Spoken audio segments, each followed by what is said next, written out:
Hi there, Andy Ron here with Montana Land Source. This is the video summary of the weekly Montana Land Report for May 17th, 2023.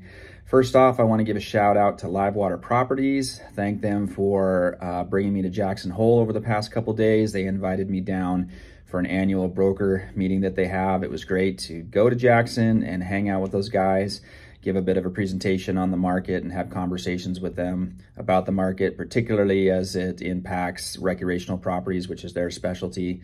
Also conversations about conservation easements and whatnot. It was also great too to hang out, be able to spend a little time with John and Kim Frome. They're longtime legendary appraisers in Wyoming and actually have worked in multiple states around the West. Very long storied careers between those two. So great to just hang out with those people. Again, appreciate Livewater for bringing me down. Always fun to hang out with those guys. As far as the market goes this past week, a little bit slow, a little bit calm, 18 total property updates. We've had 5 new listings on the market, 2 properties back on the market, 3 price changes, 2 pending, and 5 sales. So just a pretty quiet market. We're seeing inventory slowly chip its way back up, but still a very low inventory environment. And looking at the live market stats on mtlandsource.com, the number of sales is still down dramatically. Basically, we're about 100% less in volume from a year ago today and 200% down in volume from 2 years ago today. So we're just seeing this really decreased volume environment. Sale prices on average, the data shows that sale prices are down a little bit too. I think that's a little bit tricky to make that kind of generalization. We have also seen some pretty strong sales, so it's hard to say that prices are down uniformly or across the whole market. Remember, this data set is all properties across Montana, ranging in acres from 200 acres to tens of thousands of acres. So that's a pretty big pool, and you got to be careful just putting too much weight on averages. I think what's really defining this market time, brokers will say that demand is still high. They still have buyers that they are working with that want to find properties. But I think what is really happening in this environment, and I keep calling it pencil sharpening.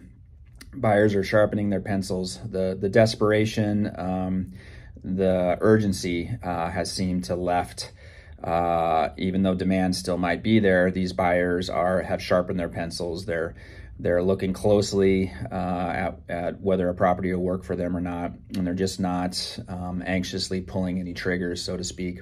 So we just sort of have this low inventory environment. I think it makes some sense. I think you could call it a recovery.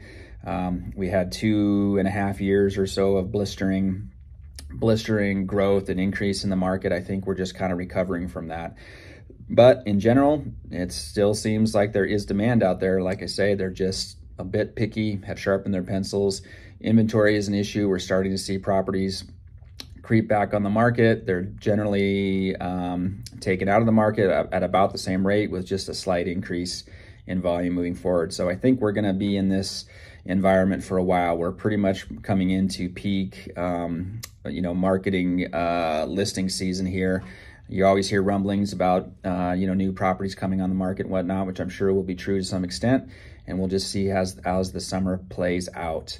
If you go to mtlandsource.com, there's some content on there. We've had 2 land auctions over the last couple weeks. I've got information up there about that.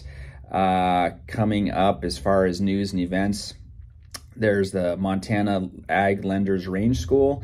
Not a lot of people are familiar with this. It's mostly been an event for appraisers and bankers, but credit hours have been made available for realtors. So especially for realtors who are in the land market or want to be in the land market, I think that's a good opportunity.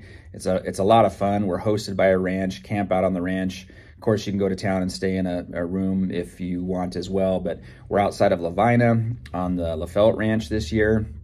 And if you're interested in actually learning, range plants and brushing up on your range plants, as well as just ranching practices, stocking practices, those kind of things. It's really great information, a lot of fun. Like I said, kind of a cookout scenario.